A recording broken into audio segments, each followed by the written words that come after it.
Okay. All right, MMA Maniacs, it's time once again for your weekly MMA podcast called Split Decision, brought to you from the Roulette Family Inc. Studios. Bueller and Dodge ready to break you off a little something in the wide world of mixed martial arts. UFC 205 going down tomorrow night. And if you're going to a friend's barbecue and you want to sound like you know what you're talking about, then sit down, buckle up, and pay attention because we're going to give you a lot of info here. A lot of things going on. A lot of things going on. Big thanks to our sponsors, strongboardbalance.com. Change the way you work out. Get on board at strongboardbalance.com. Dodge, you working out?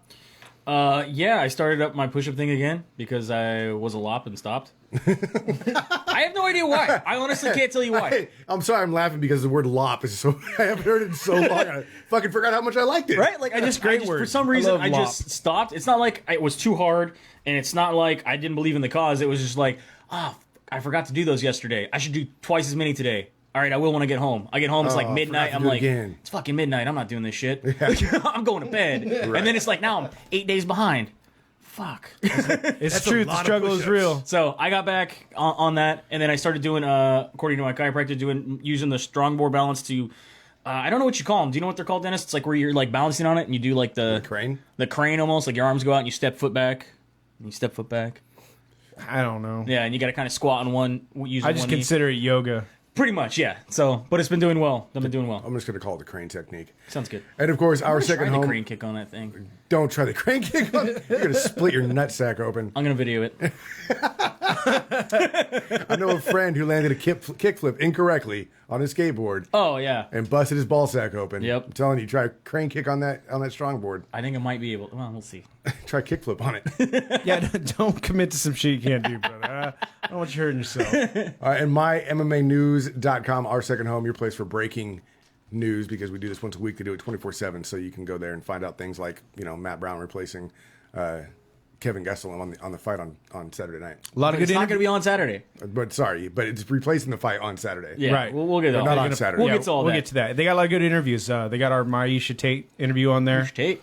Aisha. You know what? That was quick. That was a 5-minute one. We had to go quick. It's like you guys are doing the thumper. She had a photo shoot, and then she had to do a live interview right after our interview. It was with me and Misha. Did you think it was going to last long? No, I know. What's even funnier is how come you guys didn't explain to her? She wanted to know about the condom rule. Well, what's even funnier is like when she told us like, "Hey, have a good one." She's like, "Oh, anytime." And then I was just like, "Oh, please don't say that to Joey." Yeah. And then I found out Misha Tate unfriended me on Facebook. Stop sending her dick pics. I swear to God, man. Here's the thing. Misha, if you're listening. What happened was, a long time ago when Facebook first started, they didn't have fan pages and stuff like that. And there was a lot of people in various walks of life getting on Facebook. And so a lot of fighters were getting on there. So I would look up fighters and be like, oh, does this person have a Facebook? Like my friend. Yeah, like Nick Diaz at one point. I looked him up and he didn't have one. I mean, he has one now, but he didn't have one at that point in time. Looked up Misha Tate. Oh, look, Sarah Kaufman's another one that I had on my friends list. I should see if she's still on there. Then come to find out after the interview, I'm like, no, me and Misha Tate are friends on Facebook. Go look her up. And she deleted me. Probably her publicist. Or Brian Caraway. I posted something. It was Caraway. That's who I would blame. No, I posted something drunk one night probably, and they're like, who the fuck is this guy? You probably did like a tribute to her picture or something. Maybe. Tribute. I was friends with Jessie Lee Denning, too, the tattoo model. She deleted me. I'm sad now. It's been a weird week for everybody here. She might have just changed. There's a good possibility that she changed whole accounts, too. Quite possible. No, she deleted. Just let it be, man. I'm gonna tell you. Let me tell you. Let me tell you why. Because I went to go add her back, and it said no. You're blocked. That's not a delete, sir. That's a block. No, it said that she's maxed out on friends. Well, yeah, she blocked you. No, I'm gonna stick with it. She's maxed out on friends. Leave me alone. Let's start stalking now. What do you mean now? like it's been any different. Anyway, if you want to check out that interview, where Joey doesn't sound stalkerish. Yeah, we have it up on our website. I think. Do we? Yeah, is it up there now? It's up. It wasn't up there the other day, so I don't know. Or at mymmanews.com, you can find it there. I don't know. We just go off on tangents. So yeah, find us anywhere podcasts or broadcasts. Find us on Twitter and Instagram at SD_MMA. And I'm just going to leave it at that so we can jump into Ryzen quarterfinals here. Yeah. Shane Carwin has an opponent. How does Wanderlei get another bye? That was round one, sir. Oh, that was round one. So those are, yeah. Got it. Yeah. So round two, quarterfinals. We are going to see Vanderlei versus Crow Cop, which is amazing. Shane Carwin is going to be fighting Amari Ali Akbari. That works for me. Amari Al Akbari. Right? Yeah. Yep. Don't say his name out loud with a briefcase. I just running or Start anything. cheering him from inside the arena. What? Ali Akbar! And then he gets tackled by security. No, just rooting for it. He's fighting. You don't get it. So get a chance to watch that. In American, that'd be the same thing as naming I'm bombing this motherfucker. That's your kid's name. Just walking in, you can't cheer him on. It's like walking into an airport and yelling bomb. Yeah. Bomb, bomb, bomb, bomb, bomb, bomb, bomb. Tackled. Yeah. What if I'm a bombardier? Pilot bombardier. George Sullivan has been suspended for 1 year. We'd like to make it known that he has never failed his test. He did, however, disclose he was taking a prohibited substance with a mislabeled product. So he has been suspended 1 year, and it's going to be retroactive January 31st of his last fight. So yeah, there you go. First time PED test failure. When he never failed. That he actually never failed is because he actually declared the growth factor insulin-like drug he was using. There you go. What? Just keep your mouth shut, people. We've had enough people like not pop positive that have been like, oh, I did this though. Oh, you did. Yeah, you have the right to remain silent, and you should use it. And you should shut up. It's like a Chris Rock skit. Like, I know you did it. Just admit it. Nope. I know you did it. Just admit it. Nope. Jon Jones. Yeah, Jon Jones. Dana White has said that Jon Jones will never headline a UFC pay-per-view again. Jon Jones has been stripped of his belt. Yep. Due to his suspension by WADA. He is currently going to be suspended for 1 year after failing his anti-doping test. And that's retroactive. That is retroactive.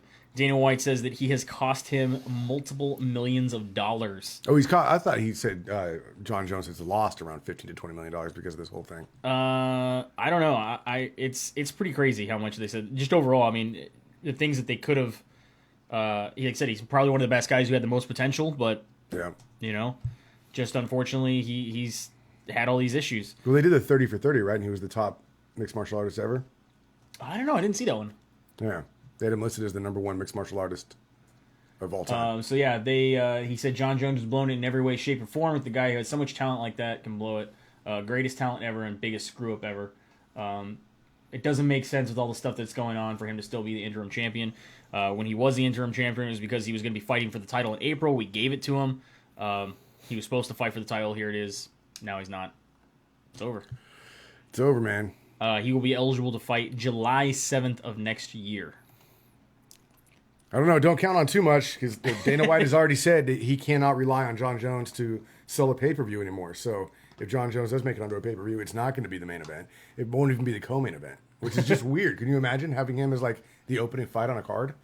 As much as I don't like him, I still think people will pay to watch him. Yeah, but at the same time, again, if he's not a co-main or a main, I mean, people are going to pay to watch him. But you're going back down to the bottom of the list, dude. Yeah, I don't care how much talent you have, Dana White can basically no longer build a pay-per-view around him because he doesn't know if he's going to be able to show up, if he's not going to fail a test, he's not going to wreck his car, he's not going to hit some lady with his, driving drunk. He's a liability. So he's liability, and that's the issue. You build a pay-per-view around Jon Jones, and he does any of the aforementioned things, and you got to pull him from the card. Well, if you built your pay-per-view around him, then you're going to lose a shitload of buys. Yeah, but I mean, the closer we start talking about 205, we're going to find out not many people are taking this shit seriously.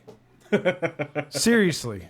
Let's not talk, seriously. Before we jump into all the things that are Yeah. going on with 205. I mean, like, look at Bellator debacle last week. Was it 9 people? Yeah, but I don't even know how many of those were supposed to be catchweights. None of them. None of them? You think they just all missed weight? I bet none of them were. And this is a professional. You know what would happen if that happened in wrestling? People would never wrestle again. Yeah. You'd get thrown out of wrestling gyms. You'd lose scholarships. Yeah, but wrestling has been around since the beginning of time. Fighting has been around since there was a chick and 2 dudes. Not mixed martial arts though. Truth. This sport itself is still considered a baby sport, and if you start getting rid of all your talent, then you're fucked. Well, let's talk about Scott Coker. Scott Coker has obviously been getting a little bit of flack, obviously, for doing these freak show fights, these circus fights, all these sort of things. And he comes to his own defense and he says, look, we're going to do fights that are for the hardcore fight fans that they want to see. But we're also going to do the fights that the average person's going to want to see. He goes, if you look at the last few fights he's had, look at the last week. We had Liam versus Phil Davis, amazing fight card. The week before that, we had Koreshkov versus Lima, amazing. Next week we have Chandler versus Benson Henderson, another one. That's 3 world title fights in a row at the highest level, all respectable, all top fighters. I would say 90% of our fights like that. However, we're still going to do fights that are different. Legends like Ken and Hoyce, like Dada and Kimbo. Kimbo Slice, largest drawing audience on TV in history. On CBS, he did 7.9 million viewers. Right. And he says, we had Fedor on a CBS show. He only did 6 million. He's like, so why wouldn't you have that? You have to understand that, people went, people are down for that. That's what people want to see. It's not just a sport for hardcore fans. I wish people need to understand this kind of thing in the entertainment. This is all still entertainment. And if it makes dollars, it makes sense, period. That's just how it fucking works. Yep. Doesn't matter what it is. Doesn't matter if you don't agree with it. If it makes dollars, it makes sense. Yes, you can be an MMA elitist and a purist and talk shit about the freak show fights. I talk shit about Dos Anjos going up against Conor McGregor because I didn't like it. But if it makes dollars, it makes sense, and that's just how it is. Bottom line. So all the rest of the news we have kind of goes along with, unless you want, we'll go with 205, right? You want to talk about 205 before we get into the breakdown, or do you want to? Or you want to talk about you guys got tough, right? The Ultimate Fighter this week. Ultimate Fighter, yeah. So I have a bunch of news about 205. Obviously, the weigh-ins. We have tweet wars going on. We have Conor McGregor's antics. We have all kinds of things going on. Rashad Evans obviously not being able to make it. Right. So let's talk about Rashad. Rashad Evans was pulled from his fight with Tim Kennedy due to an irregulation in his MRI. Mm-hmm. Did they ever say what it was? This fight is being moved. He says, I am completely healthy. I don't want anybody to think that. In fact, we have this picture of him where he looks fucking shredded. Oh, yeah. He's totally shredded. Looking better than I've seen him in a long time. Him and Yoel Romero both look like beasts for this thing. He says, it was explained to me as I have an irregularity in my MRI, which a lot of people have, even people who are not professional fighters. This is just an irregularity, and it could happen to anyone. I've talked to specialists. They say there's no reason why I should not have been allowed to fight. However, each athletic commission is different, and they allow and disallow certain things. They're being cautious, and they didn't want to take the chance. So, of course, I've been rendered ineligible to fight. Another one of these rules that we can talk about if we want to talk about the weigh-ins. New York City is pretty tough on some of its rules. Obviously, being its first fight, you have to be within 5 pounds of your opponent to have a bout, even at catchweight. Even at catchweight? Wow. So, Thiago Alves missed weight. Why Thiago Alves? I didn't even realize this until later. Why Thiago Alves is trying to get down to 155 when he's had trouble making 170 his whole career? I have no clue. He was supposed to fight Jim Miller at 155. He came in at 162 and a sixth. Okay, 162.6. Now, Jim Miller had to put weight on in order to fight him in order to keep the bout in New York. He came in at 157.6. How do you put on 2.5 pounds? Clothes. Oh, I guess that makes sense. Hey, Rampage, let me borrow your chain. Real heavy jeans. I guess that makes sense. Give me those headphones. I was just thinking eating. I'm like, I don't want to go eat 2.5 pounds of food. Fuck that, man. It's a lot of fucking food. I think really it's pretty interesting. But a guy who did not make weight was Kevin Gastelum. He didn't even show up to the weigh-ins. Nope, because he knew. He knew, again, with New York, it couldn't be a catch weight. He was not going to come within 5 pounds of Donald Cerrone, who weighed in before him at 170.4. That fight has been canceled, so Donald Cerrone will not be fighting Kelvin Gastelum tomorrow. However, from what I've seen, I don't think it's official, but from what I've seen, Donald Cerrone will be fighting Mike Brown. No, Helwani tweeted it. Or excuse me, Matt official. Brown. It's official. At UFC 206 in Toronto. It's official. So, pretty interesting. You know what else needs to be official is that Gastelum's ass needs to be cut. Gastelum, Dana White said, will absolutely never again fight at welterweight. Now, mind you, I was pretty sure he said this the last time he missed weight, that he forced him to go up to 205, he went up to 185, which he did. He went up for one bout, right? And then said, I've got it under control, I'll make it back down to 170. He came back down, he made 170, and again, he misses weight. This is his third time? Yep, third time, cut his ass. He was on the Ultimate Fighter as a middleweight. He should have stayed there as a middleweight. It's weird. I mean, I'm glad they found fights for these guys at 206. It's just a bummer that 205 has to get hit with two major fights. I mean, well, they super stacked this card anyway. Yeah, but didn't we do a story that these guys had to put up front $10,000? A lot of these guys had to put up money. I don't know if they get that money back. I don't know if they have to pay that money still. I haven't seen anything about that. I did, however, see the weigh-ins. Did anybody see the weigh-ins? Oh yeah, that was the presser, wasn't it? This is the presser first. Yeah, so we had the presser. Conor McGregor was 20 minutes late. Because he don't give a fuck. Because he don't give a fuck. He showed up in his Gucci mink fur coat. Yep. And looked like pajama pants. Yep. With tags still hanging from everything, so he can return it. Yeah. Yeah. Or possibly because he just bought it on the way in. Yeah.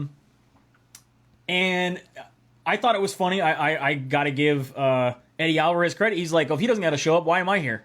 Pretty much walked out until Conor came back. Oh. Conor, Is that what happened? Is that what happened? Conor came back, saw his belt sitting there, took his belt, put it in front of him. Eddie Alvarez comes back a little upset, grabs what he thought was his belt, was actually he grabbed Conor's belt. But that's beside the point. Grabbed the belt back, sits down, shoves the chair out of the way, upset. Conor McGregor thinks the chair's thrown at him, which it was not. It was just shoved out of the way. He picks up the chair and I don't know. It looked like Eddie set it down next to him on purpose. he pushed it towards him. Yeah. He definitely pushed it towards him. But he was like, he threw a chair at me. So he goes to pick it up and throw it. Or go. You have Dana jumping in there again. Connor, don't throw that chair, Connor, don't throw that chair. So fucking don't throw the chair, funny. Connor. If you haven't seen this, you have to watch this because the best part about this is when Conor gets carried off stage like a child. By security By or security, somebody. yeah. No, he got out wrestled by Dana. And then gets And brought Dana's back. not even working out. And then comes back and he's like, everything's going to be okay. Like, we'll just go through this. He starts laughing. I'm okay. You're gonna find $150,000 for a bottle. What do you think a chair is gonna get you there? He Conor? actually said that. He actually turned to Dana and goes, "What do you think they would find me for this chair?" Yeah. Dana's like, "You wouldn't be able to fight in New York." Fucking Conor. Pretty crazy. And then I did like, obviously people are asking about the big announcement that he's going to be making. We've already talked a little bit about that. And he says, "Oh, just buy the pay-per-view and tune in." Eddie Alvarez quickly quipped, he's having two kids and his girlfriend isn't having twins. Yeah, I did hear that. It's going to be interesting to see what this announcement is because It's also going to be he's getting married. well, Mayweather or she's pregnant. Mayweather's going to be there. Whatever. They're I don't setting think- that up on purpose. I don't think anything's going to be crazy.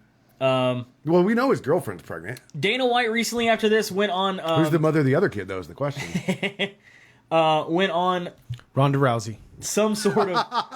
MMA scandal. Look, can we get the bottom of this thing that we need to get to? What we really need to get to the bottom of is what size lifts Conor McGregor wears to the pressers. Because he's not taller than Eddie Alvarez, but he's always taller than Eddie Alvarez. So somebody find out is he get Tom Cruise's lifts? That's what I'm guessing. He's got to go to the same guy Tom Cruise does. Because you ain't that tall. Yeah. Women always lying, wearing makeup. You don't look like that.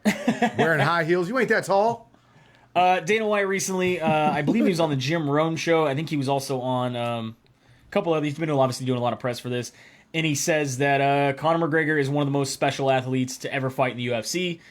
He says, it would be ridiculous for me to say no, that he doesn't get special treatment. Of course he does. He goes, I respect this guy. But it can't be just take on either side. He said there's a take in every relationship. He says this guy is given and given and given. When we're looking down the barrel of a fight being canceled, this guy steps up and takes any kind of fight. He deserves something back. When he wants to do something, Dana White has look into it. battered wife syndrome. He says it's been that kind of relationship. He says when people are I difficult, love him. he says, when people ask you if he's difficult to deal with, yeah, of course. He's 20 minutes late, for the press conference. He does all this crazy stuff. Much more like anyone who has kids, you have to pick and choose your battles. Him saying, I'm not coming to the press conference, guess what? You're not fighting on the show.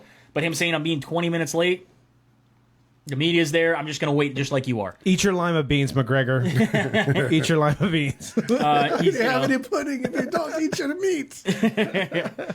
Even if you don't like the way he acts and does the things that he does, somebody tell me the last time you saw a boring Conor McGregor fight.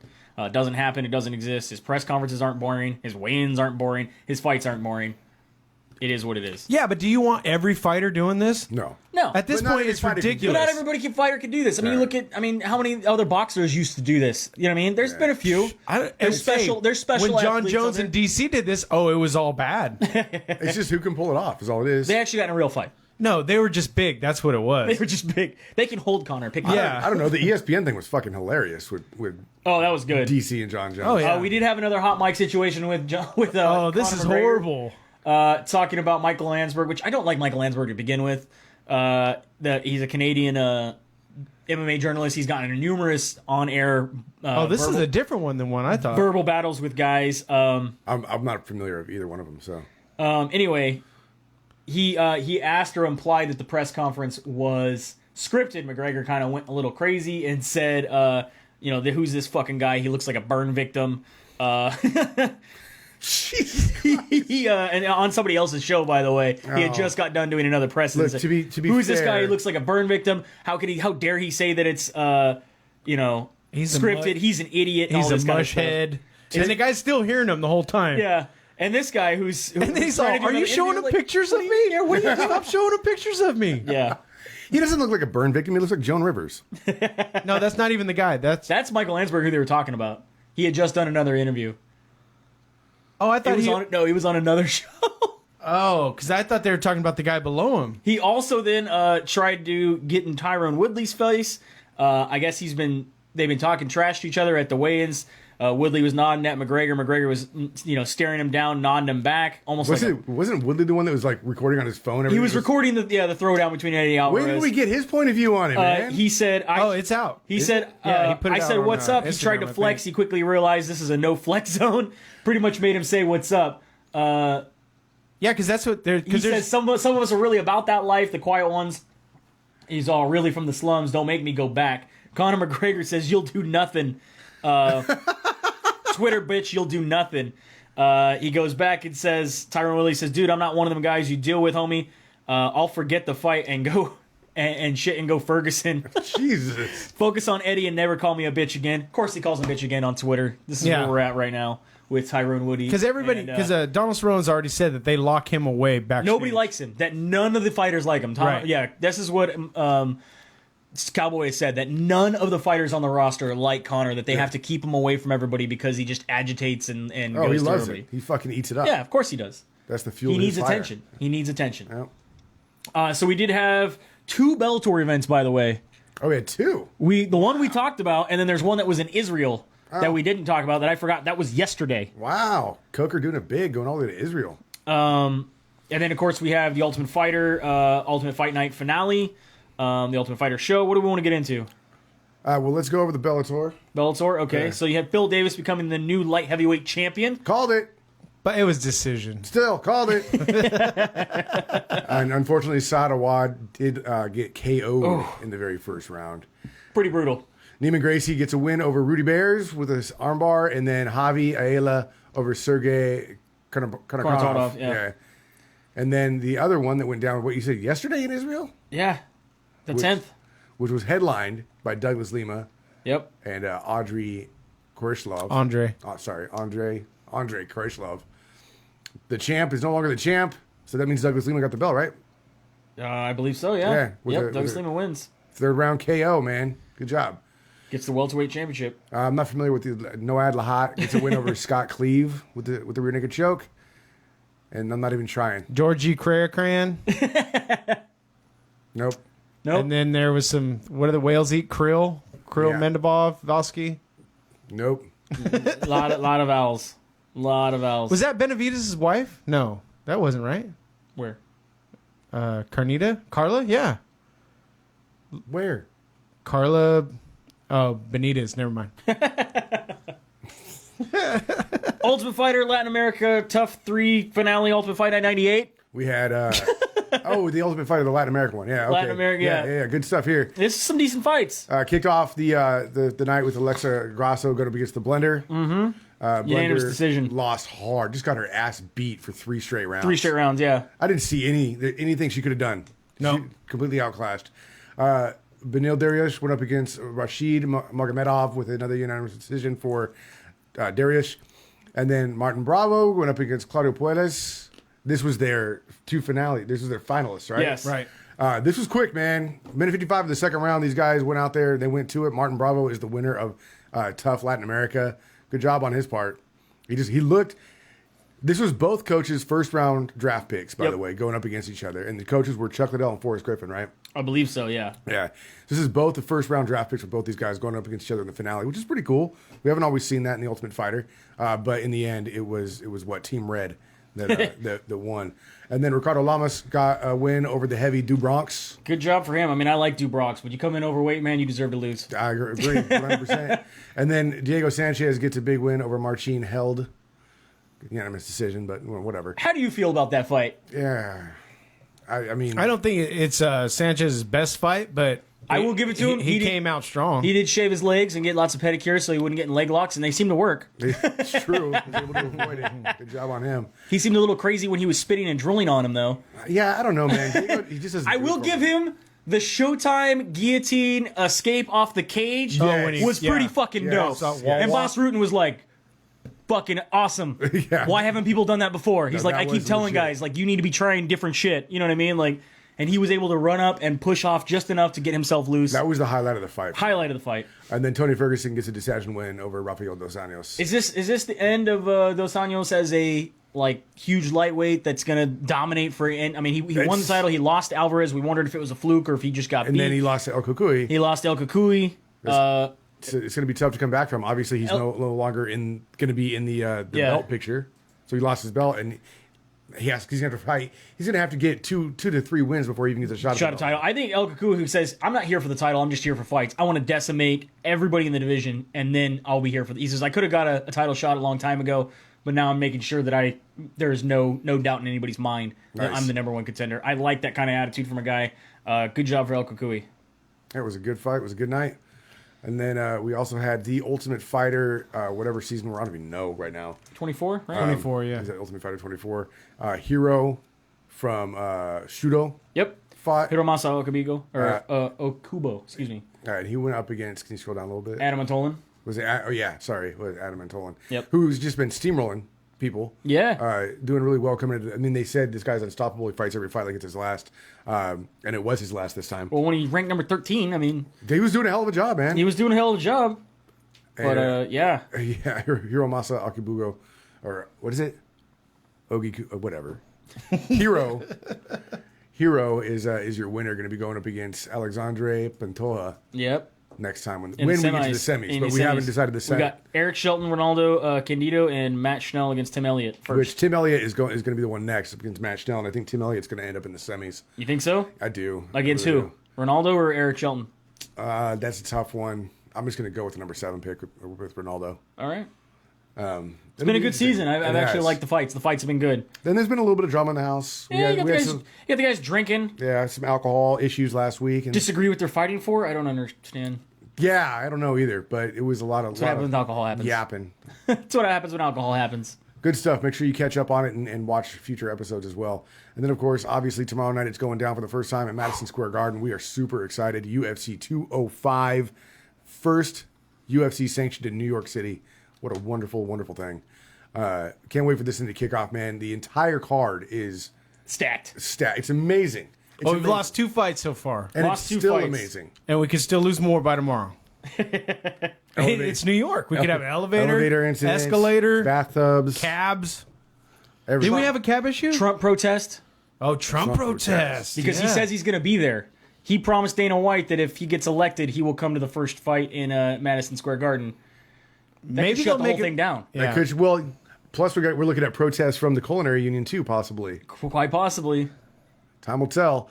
Kicking it off on your Fight Pass card with Liz Carmouche going up against Caitlin Chukagian. This is a fight where if you need to get a cigarette or a drink or go to the bathroom, thank God it's the first fight on Fight Pass because I feel out of everything on this card, that's going to be the most boring one. You're going to have somebody dancing around doing the pee-pee dance. Every time he says that, someone gets knocked out. So just saying, that's how I feel. I feel like that's the fight where it's like, but I'm glad it's on Fight Pass and I don't have to worry about it. Jim Miller going up against Thiago Alves. I'm upset I'm missing this fight. Yeah, so am I. I love Thiago Alves. I love Jim Miller. These guys put on great fights all the time. I don't understand again why Thiago Alves is trying to make lightweight. You barely make welterweight. You are a short, stocky guy. Yeah, I met him at the Sacramento airport, and he's a big fucking dude. Yeah.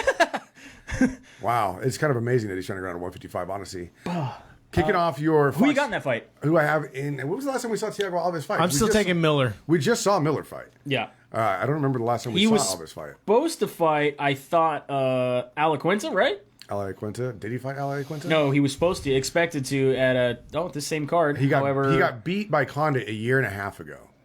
That's rough, man. By a doctor stoppage. He was supposed to fight Benson Henderson. He had to pull out. Yeah, by doctor stoppage because Carlos Condit just bloodied him all to shit. Yeah. That's rough, dude. I like Thiago Alves, but I think I'm gonna have to go with Jim Miller. I'm gonna have to. I really think that if Thiago Alves had fought more recently than a year and a half ago, then I would give the edge to Thiago Alves just because he hits. I wonder what his cardio is hard. going to be like. Well, if he's cut that much weight too, Yep. he hits so goddamn hard. His knees are amazing. His kicks too, his leg kicks. Oh, That's going to be rough They're for brutal. Jim Miller. We'll see how Alves comes in. That'll be a really hard fight for Jim Miller. Yep. It's at 162.6 pounds. catch weight. Vicente Luque is going up against Belal Muhammad to kick off your Fox Sports 1 preliminary card.